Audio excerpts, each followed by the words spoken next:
जो कबूतरबाजी के जो मामले ये लगातार बढ़ते हुए नज़र आ रहे हैं, इसमें फेलियर किस गवर्नमेंट का फेलियर है या फिर कानून व्यवस्था इस तरीके से बनाई गई है पंजाब की कि ये सर पकड़ में नहीं आ रहे हैं? भाई देखो, सरकारों का फेलियर तो है ही है। सरकारें अगर यहाँ पर रोजगार दें तो इनको काम की तलाश में क्यों जाना पड़े भाई।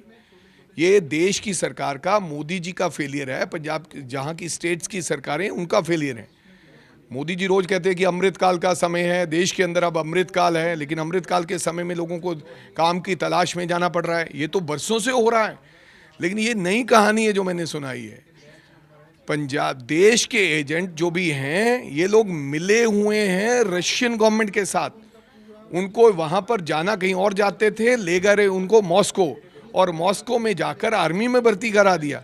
और आर्मी में भर्ती कराने के बाद उनको 15 दिन की ट्रेनिंग के बाद उनको मशीन गन दे दी गई। उनके गोलियां लगी, फट्टड़ हो गए, मारे गए, 12 लोग मारे गए हैं, 14 लोग अभी भी लापता हैं। उनके परिवार वाले ढूंढ रहे हैं हमारे बच्चे कहाँ हैं। ये कैसे हुआ, हिंदुस्तान की सरकार को पूछना चाहिए था, एक्सटर्नल अफेयर मिनिस्ट्री को। भाई आपने हमारे सिटीजन्स को अपने आर्मी में भर्ती कैसे कर लिया, आप कौन होते हैं? अभी तक कोई सवाल नहीं किया गया। ये कोई पुलवामा और पहलगाम से कम बड़ा इशू थोड़ी है। 14 लोगों की कोई खबर साथ नहीं लेने वाला है। तो भाई रशियन गवर्नमेंट हमारे लोगों को वहां जाकर अपनी आर्मी में कैसे भर्ती कर सकती है? ऐसा तो नहीं हजारों लोग और भी ऐसे फंसे हों जो सामने ही नहीं आ रहे हो, जिनका कोई आता पता नहीं है। ये तो 2 परिवार मेरे सामने आ गए। एक पंजाब का परिवार है, एक वो लड़का खुद अपने भाई को ढूंढने के लिए मॉस्को चला गया टिकट के पैसे लेकर, लेकिन सरकार ने अभी तक कुछ नहीं किया है।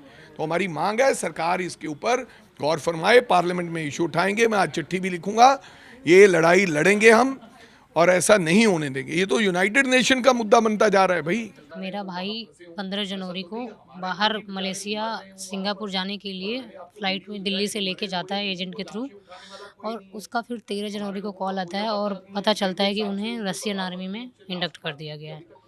तब से लेके आज तक हम लोग मिनिस्ट्री ऑफ एक्सटर्नल अफेयर और इंडियन एम्बेसी गवर्नमेंट से हम इस सब से बात कर रहे हैं, और वो लोग मिसिंग हैं। गवर्नमेंट ने बीच में डेटा दिया कि 96 लोग आ चुके हैं, 16 लोग मिसिंग हैं, जिसमें से मेरे भाई भी एक है उसमें से।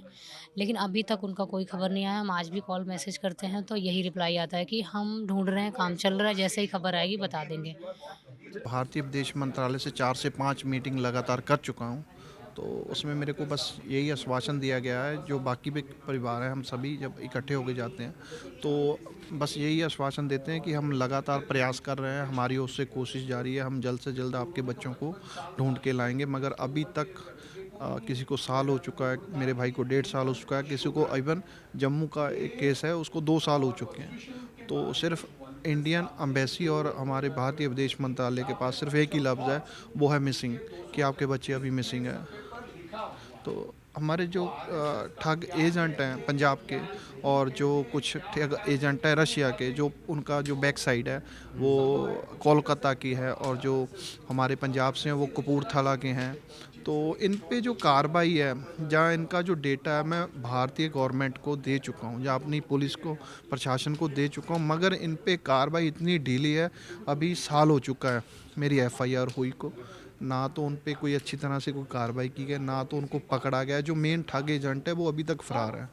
तो ऐसे में आप क्या समझते हैं कि वो आगे जाके फ्रॉड नहीं करेंगे, वो आगे और लोगों को नहीं फंसाएंगे? अभी जो उधर क्या नाम है, सुल्तान और सुमित और दुष्यंत, ये तीनों बंदे फरार हैं। तीनों का डेटा मैं अपनी भारतीय विदेश मंत्रालय को दे चुका हूँ, मगर अभी तक उन पे कोई कार्रवाई मेरे को नहीं लगता कि हो पाएगी। क्योंकि मैं लगातार ये गवर्नमेंट से, अभी भी कल भी बात की मैंने भारतीय विदेश मंत्रालय से और अपनी भारतीय दूतावास से मॉस्को में। तो मैंने यही पूछा कि जो बच्चे अभी डेथ हो चुकी है जिनकी, उनका ना तो कॉम्पोजिशन का 1 साल से कोई प्रोसीजर हुआ है, जिनकी डेथ हो चुकी है 1 साल से ऊपर हो चुका है, उनकी छोटी बच्चियां हैं 2, उनका घर के हालात देखेंगे। मैं चलो फिर भी खाना खा के जब मैं गुजार लेता हूँ, कोई दिक्कत नहीं है, मैं आने जाने में लगता हूँ, वो घर से नहीं निकल सकते। इतने उनके घर के हालात ख़राब हैं, मैं बयान नहीं कर सकता अपने मुंह से कि मैं मैं फिर भी कपड़े पा के खड़ा हूँ। तो आप सोच नहीं सकते कि उनके घर के हालात क्या हैं। उसके घर वाले की जो डेथ है वो पिछले साल हो चुकी है। 7वें महीने उसकी जो अभी नेक्स्ट फिर 7वें महीने 1 साल हो रहा है। तो आप सोच सकते हैं कि वो अपने घर का गुजारा कैसे कर रही होगी। ऐसे ही एक और परिवार है, श्याम सुंदर, एक सुनील है, जिनकी मैं बात कर रहा था। तो मैं लगातार उनके बारे में भी प्रयास करता रहता हूँ कि इनको कॉम्पनसेशन जल्द से जल्द मिल जाए, या जो भी उसका जो श्याम सुंदर का और सुनील का कॉम्पनसेशन का पैसा है वो इनके घर वालों को मिले, ताकि इनकी आर्थिक सहायता जो मजबूत हो सके। तो अभी वो बस जब भी ये बात करते हैं हम, जहाँ कॉम्पनसेशन की या बच्चों की, तो बस उनकी तरफ से यही है कि हम कोशिश कर रहे हैं।